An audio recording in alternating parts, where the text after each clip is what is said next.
Today, I want to rant about the oxymoron of Christian education. So I attended Christian schools from preschool until I got my psychology degree from Lee University in Cleveland, Tennessee. I'm going to explain how Christian schools and universities are committing fraud on our culture and society. Let's start from the beginning, though. In the scripture, in the book of Revelations, it warns that anyone who adds to the book of God or anyone who takes away from the book of prophecy, that their soul is in jeopardy. This is a very serious warning to not add or remove anything from Christian theology. In evangelical Christianity, your salvation is determined by whether you believe the correct core doctrines. So church history is basically centuries of cults believing that all the other cults are going to hell because they had the wrong core beliefs.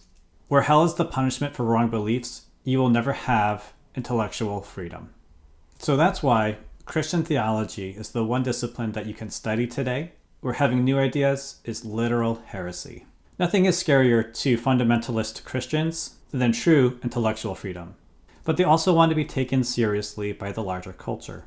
They developed Christian education as a meta-discipline of learning about the whole world of human knowledge and filtering it through their specific theology. And because their theology is set in stone and knowledge is ever expanding, it causes a cognitive dissonance that we, going through it, trained our brains to live with. It was exhausting. We have to learn about the world with blinders on so that we arrive at the right, predetermined conclusions.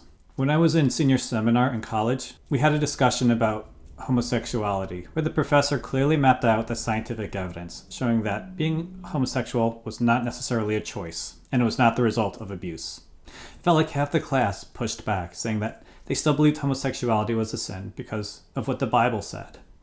When I relive this moment in my head, I wish that I stood up on my chair and told them that they were in the wrong program. If they wanted to be psychologists, that meant following the evidence.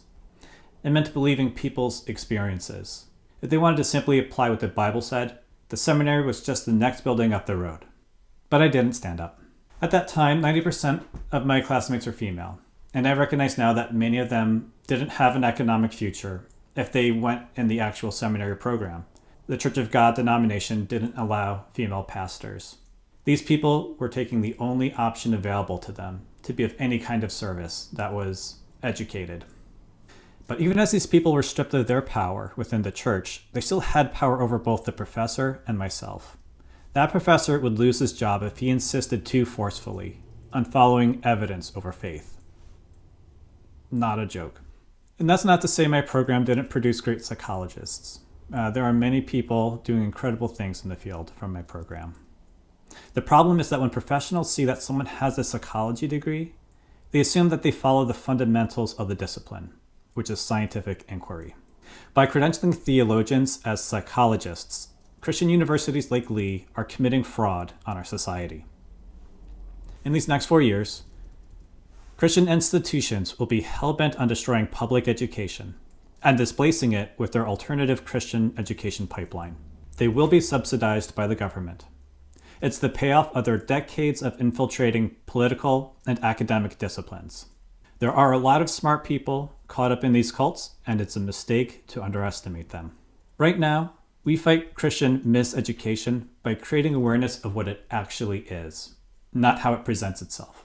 And as someone who's considering joining the cult of Christian education, I'd be happy to talk to you about my experiences in more detail if you would like.